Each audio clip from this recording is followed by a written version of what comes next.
pour une chaîne de télé, moi je me dis que c'est vachement intéressant de pouvoir faire avancer les choses aussi concrètement, dans la vie en fait, quoi, de montrer comment on peut avancer.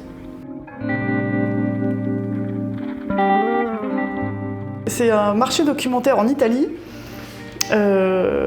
Où il faut savoir que le marché documentaire en Italie, le documentaire italien est très mal financé, donc il y a très peu de mécanismes d'aide. Et donc malheureusement, les documentaristes italiens ont du mal à faire financer leurs films. Et ils sont globalement prêts à tout pour essayer de trouver un diffuseur. Et je me souviens d'avoir été harcelée jusque dans les toilettes pour écouter le pitch d'un documentariste qui voulait absolument qu'on intervienne dans le financement de son film. Et c'était très marrant parce qu'ils avaient suivi une formation, tous les producteurs et réalisateurs présents ce jour-là sur le marché et le festival, avaient une sorte de petit panel d'1 heure de présentation où on leur avait spécifiquement indiqué qu'il ne fallait pas aller harceler les diffuseurs dans les toilettes. Ça serait mon pire souvenir. Parmi les gens avec lesquels on a bossé pour la chaîne, j'aime beaucoup le travail de Mathieu Lelay, en fait, qui est un jeune réalisateur qu'on suit depuis très longtemps maintenant, et qui fait un travail, qui fait des prises de vue absolument magnifiques, avec un travail sur l'image qui est très beau. Et je sais que j'ai beaucoup apprécié notamment son travail. Il a fait un film qui s'appelle In the Starlight avec Paul Ziska sur le travail d'un photographe. Et dans son film, il a notamment réussi à faire des prises de vue de nuit absolument merveilleuses. C'est pas un pari très simple en fait d'arriver à filmer la nuit.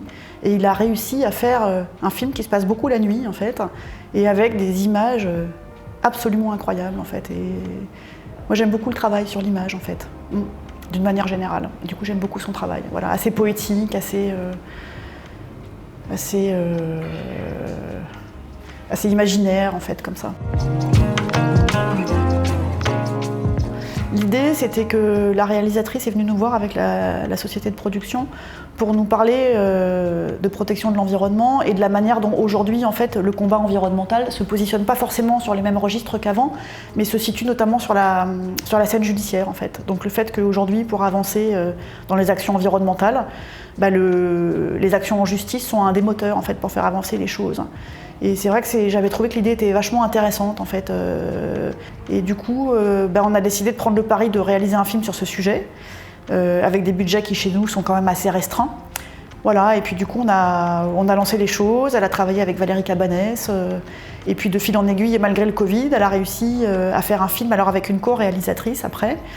Et du coup, elles viennent de terminer le film là, qui a été diffusé sur Ushuaïa TV, et qui est un film qui parle justement de la manière de faire avancer la cause environnementale, notamment au travers de l'action de femmes qui sont super engagées, qui fait entrevoir un peu on va dire, des lueurs dans le panorama, quoi, et une manière non violente mais efficace de faire avancer les choses, quoi. Et c'est vrai que pour une chaîne de télé, moi je me dis que c'est vachement intéressant de pouvoir faire avancer les choses aussi concrètement, dans la vie en fait, quoi, de montrer comment on peut avancer.